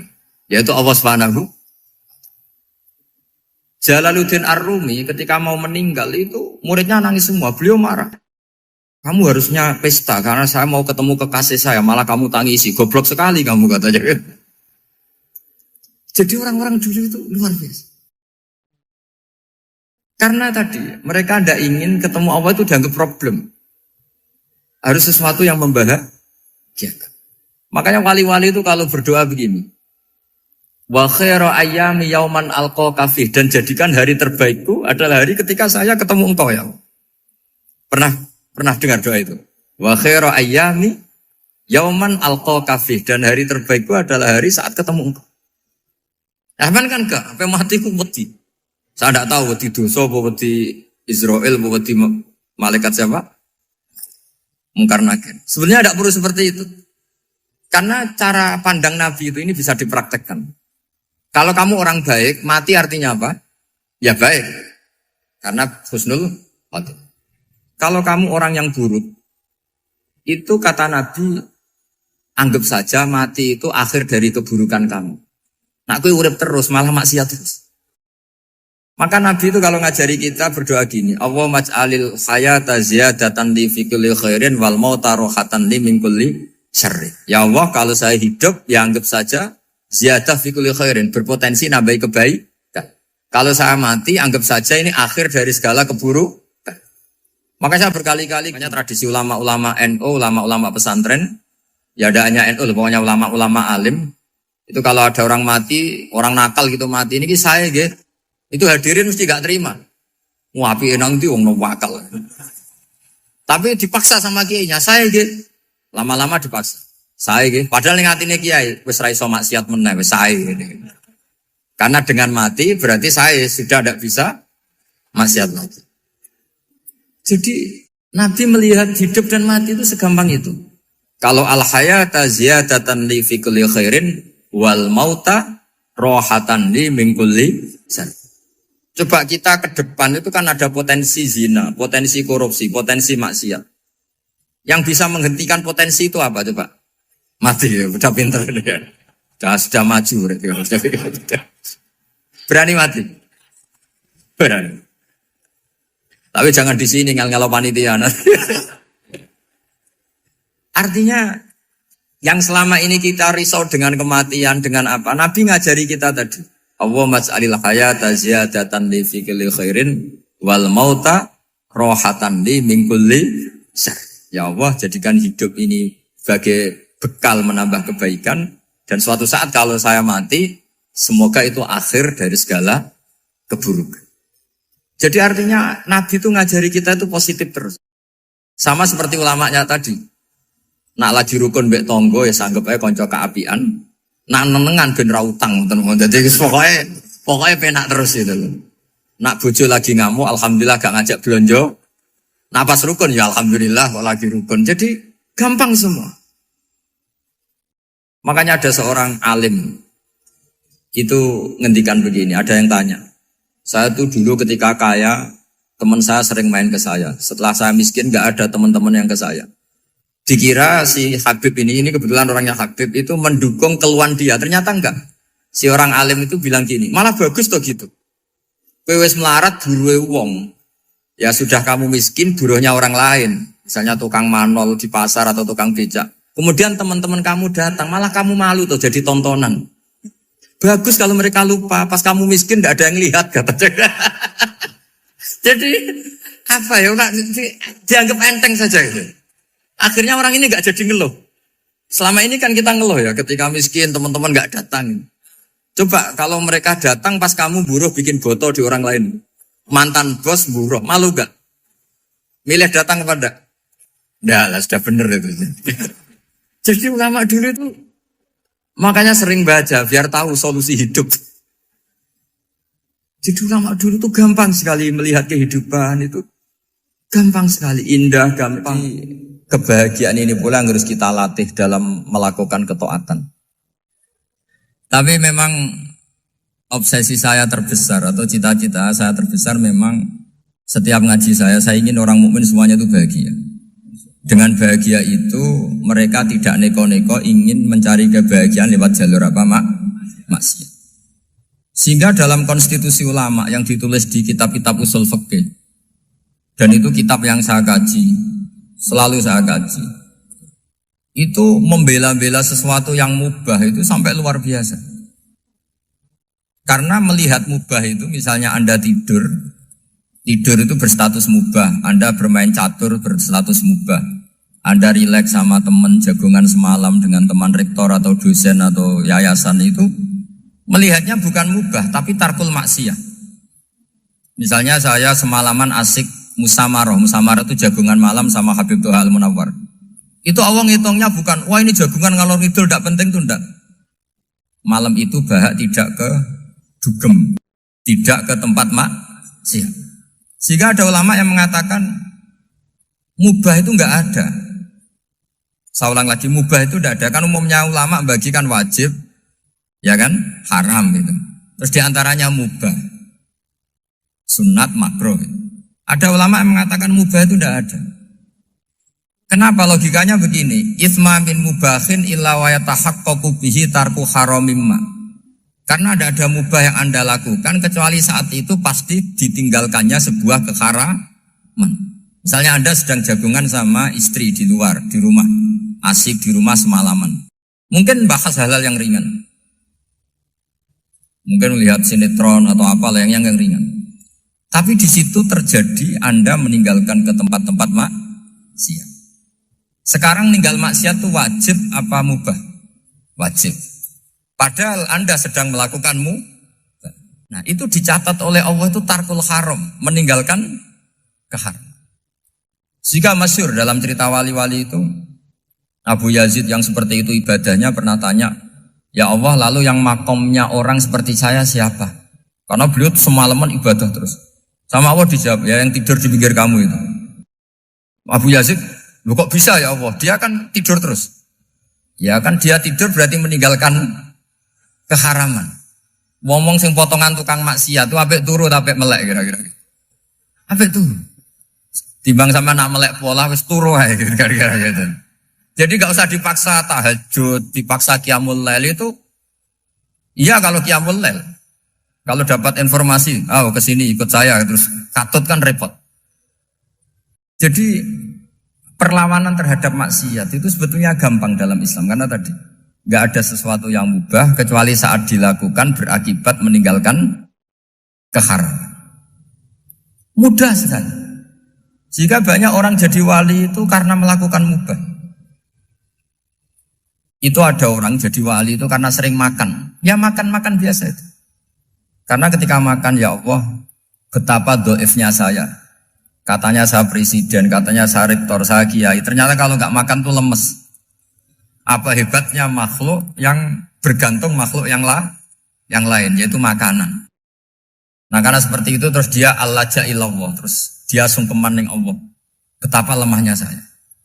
Sebab itu ketika Quran mengkritik dan dengan tanda kutip kemungkinan Tuhannya Isa bin Maryam, itu ngeritiknya sederhana Quran itu. Mal masih ibnu Maryam illar rasul qad khalas min qablihir rusul wa ummuhu siddiqah kana yaqulanit ta'am. Isa itu tidak Tuhan, wong dia makan. Kamu kebayang enggak misalnya punya Tuhan, wah tadi Tuhan mampir ke rumah saya, dia lemes. Setelah tak kasih makan sehat lagi gitu. Itu kan enggak kebayang. Tapi Tuhan marung di rumah saya, lemes tak gratisin, kayaknya enggak punya uang gitu. Setelah makan, wah gairah lagi. Kebayang nggak punya Tuhan seperti itu. Sehingga Quran kalau gojlok sederhana, karena yakulanit doa. Sehingga wali-wali itu kalau makan itu sadar lemahnya dirinya, betapa dirinya tergantung makanan. Sesuatu yang tergantung itu artinya tidak hebat, tidak Tuhan. Jadi untuk menjadi wali, untuk menjadi dapat ridhonya Allah itu sebenarnya sederhana. Termasuk ada cara jadi wali yang agak kacau, tapi ini ya benar, asal niatnya benar. Misalnya Unisula besar, ya kurang besar lagi. Kita sudah punya uang, kurang banyak uang lagi. Itu Nabi Ayub, itu kan seorang nabi. Pernah diuji, ini ada di Sahih Bukhari. Nanti kamu tanya, hadisnya Sahih enggak? Ini ada di Sahih Bukhari. Kadang orang kota itu aneh, enggak ahli hadis tapi tanya, Sahih enggak? Padahal andekan dibodoni Sahih, ya ngandel saja. Jadi kadang ya aneh. Enggak tahu kok tanya itu Nabi Ayub itu sudah kaya, pas itu sudah kaya, bukan cerita yang masih miskin, memang sudah kaya. beliau di kamar dihinggapin satu belalang dari emas. Setelah belalang itu dikejar, ternyata yang jenis itu banyak, semuanya dari emas. Ngambil sana sini, ini yang kesak ini dipenuhin, saku ini dipenuhin, sampai banyak. Sama Allah digojlok. Kamu itu nabi saya. Kenapa kamu mengumpulkan harta sebanyak itu? Kamu itu nabi saya kok rakus? Jawabannya, ya Allah, siapa yang bisa kenyang dari rahmatmu? Ya, jadi kalau kamu punya uang 1 miliar, kok ingin 1 miliar 100, ingin 1 miliar 200, itu cara ngitung bukan uang. Ya Allah, siapa yang bisa kenyang dari rahmatmu? Karena rahmat Allah tidak terbatas, sudah Gusti tenang saja. Meskipun saya gini, rahmat Anda tidak akan habis. Sehingga waroi ada ilmunya, tomak juga ada ilmunya. Termasuk ragus itu juga ada ilmunya. Misalnya begini, ini contoh rakus yang ada ilmunya begini. Ini saya beri contoh. Mungkin yang boleh niru orang-orang soleh, kalau nggak soleh jangan. Imam Syafi'i ini cerita nyata. Imam Syafi'i itu dulu ketika ngaji masih muda itu nggak suka sama guru yang kaya. Kebetulan dia punya guru miskin terus. Namanya Sufyan As-Tsauri, itu miskinnya Masya Allah. Sufyan bin Uyainah juga miskin. Jadi dia miskin, punya guru miskin terus. Sehingga idolanya ya sama guru-guru yang miskin. Suatu saat guru-guru ini menyarankan dia ngaji Imam Malik. Imam Malik itu kaya raya. Itu babutnya Imam Malik kalau diinjek itu mata kakinya tidak kelihatan saking halusnya. Kalah Indonesia lah kalah. Imam Malik tuh gaya. Kalau ngaji di kursi tinggi terus pakai bukhur itu, pakai jubah Arab yang mahal itu. Pokoknya mewah kali Imam Malik. Terus dia mulai ini kiai kok kaya. Kemudian setelah beliau alim tanya, saya harus ngaji siapa setelah ilmu jenengan habis kira-kira gitu. Kata Imam Malik, sudah kamu tidak usah perlu ngaji saya, kamu sudah alim alama. Terus Imam Malik datang ke Baki. Zaman itu Baki itu semacam kayak rentalan ya, semacam Grab lah kalau dulu. Mana kafilah yang mau ke Irak? Ya sudah terus. Oh kita mau ke Irak. Ini antar ke Muhammad bin Hasan As-Syaibani. Itu dibiayai sama Imam Malik. Grabnya ya dibayarin, itu kafilahnya itu ya dibayarin. Imam Syafi'i disangoni surrotan min dhahabin. Jadi satu kepes uang dikasihkan. Itu pernah tak hitung semurah-murahnya itu sekitar 60 juta. Imam Syafi'i mulai mikir, kiai yang saya kritik lomo, sing kiai miskin tak puji, gak pernah ngamal kan, tentu orang miskin. Setelah datang ke Muhammad bin Hasan As-Syaibani, beliau itu pakar usul fikih, muridnya Abu Hanifah. Beliau al-usuli, pakar usul fikih. Itu Muhammad bin Hasan As-Syaibani itu kalau ngitung emas, itu di ruang tamu. Uangnya miliatan, emasnya banyak. Dari kota ini dipindah ke kota ini, emas kalau ngitung di ruang tamu. Bukan di kamar, di ruang tamu. Imam Syafi'i tambah kaget. Imam Malik kayak gitu sudah soal malah ini kaya raya. Setelah Imam Syafi'i kelihatan kaget, digojlok sama Muhammad bin Hasan As-Syaibani karena beliau senior. Ata'jabu min hadza, kamu aneh melihat ini? Iya. Kenapa? Ulama kok kaya raya. Terus kata Muhammad bin Hasan, ya sudah, uang ini tak kasihkan orang-orang fasik, binti gue demenan, gue nyabu, macam-macam. Oh jangan, nanti dipakai maksiat. Pun jenengan mawon sing suka. Semenjak itu Imam Syafi'i rubah mindset. Jadi kalau kampus ini ingin akreditasi A, ingin mulia, ingin apa, kamu ridho kalau yang punya prestasi seperti itu adalah orang-orang fasik. Ridho enggak? Enggak kan? Maka didoakan ini. Nah itu namanya berpikir secara usuli. Kamu jangan hanya nuruti karena berpikir waroi terus kamu benci kekayaan. Bukan, tidak bisa seperti itu. Karena pangkat dan kekayaan ketika dikelola secara kesolehan maka akan menjadi energi positif yang luar biasa. Semenjak itu Muhammad bin Hasan As-Syaibani berhasil mendidik Imam Syafi'i. Sampai akhirnya keterusan Imam Syafi'i berpendapat kalau orang Islam bisa bikin rumah tingkat kok punya rumah reok, itu haram. Akhirnya keterusan. Kalau bisa jadi bupati, kok jadi ketua RT juga haram. Karena al-Islam ya'lu wala yu'la alaih. Islam itu luhur, bukan bisa diluhurin. Sehingga rata-rata orang Syafi'iyah, termasuk kiai-kiai Indonesia, itu rata-rata ya agak-agak politikus. Ya agak-agak kedonyan, mungkin sebagian kedonyan tenan gitu. Karena gak ridho gitu loh. Kalau kesempatan itu dikuasai orang fasik, kemudian menjadi kekuatan maksi. Coba kalau bupati itu orang yang fasik. Kemudian programnya supaya rakyat seneng semalaman dangdutan yang purno misalnya. Supaya rakyat seneng dibolehkan dugem, dibolehkan judi. Tapi kalau yang jabat orang soleh kan ada beberapa perda yang menolak penyakit apa? Masyarakat. Jadi kamu jangan melihat bahwa kepangkatan ini hanya sebagai alat korupsi, alat otoriter, enggak. Asal kena orang soleh, maka ini menjadi energi kesolehan atau energi positif. Sebab itu ketika Allah muji para nabi yang soleh, diantaranya disifati apa? Faqad ataina ala Ibrahim al-kitab wal hikmata, terusannya wa atainahum mulkan azim. Dan Nabi Ibrahim dan keluarganya tak kasih kerajaan yang besar. Nah sekarang masih banyak orang yang cara pandang ngapain bikin unisula yang megah, ngapain berambisi punya akreditasi A dan sebagainya. Menyoal seperti itu salah secara usul fikih. Karena secara usul fikih kesempatan yang baik tentu harus diperjuangkan oleh orang-orang yang soleh. Karena ini supaya jadi otoritas yang positif. Itu dulu ada latihannya. Jadi orang dulu itu gampang sekali ketika milih miskin ditanya, kenapa miskin? Saya ingin hisab saya ringan. Tapi ketika mereka kaya, yang soleh, supaya harta ini tidak dipakai orang yang nanti dipakai maksiat. Kita misalnya orang soleh mau pangkat, karena kita ada ridho, kepangkatan itu dipegang orang maksiat, kemudian menjadi energi maksiat. Begitu juga seterusnya. Maka ulama dulu itu rileks. Sampai Senawawi Al-Bantani itu nanti bisa dicek di tafsir. Qul hal yastawil ladzina ya'lamuna wal ladzina la ya'lamun. Beliau muji-muji ulama. Kemudian ada seorang yang agak hasut mungkin. Tanya begini. Hebatnya ulama itu begini-begini. Terus ditanya, tapi kenapa kita sering melihat ulama ngantri proposal di rumahnya bupati kan? Sementara bupati nggak pernah datang ke ulama ngaji ihya. Jawabannya Imam Senawawi itu unik. Ya karena ulama itu tahu gunanya uang, sehingga nyari uang untuk pondok, untuk masjid. Sementara bupatinya tidak tahu gunanya ilmu, maka tidak pernah ngaji. Jadi ya ringan saja. Jadi ya sudah seperti itu. Jadi kalau ada ulama kedonyan, anggap saja karena tahu gunanya uang. Jadi kenapa ulama ngantri di kabupaten, bukan bupati ngantri di ulama? Jawabannya karena ulama tahu gunanya uang. Sementara bupatinya nggak tahu gunanya ilmu.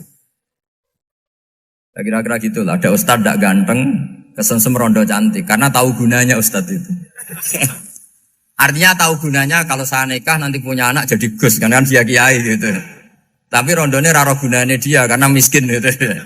Ya, yang penting gak kata. Assalamualaikum warahmatullahi wabarakatuh.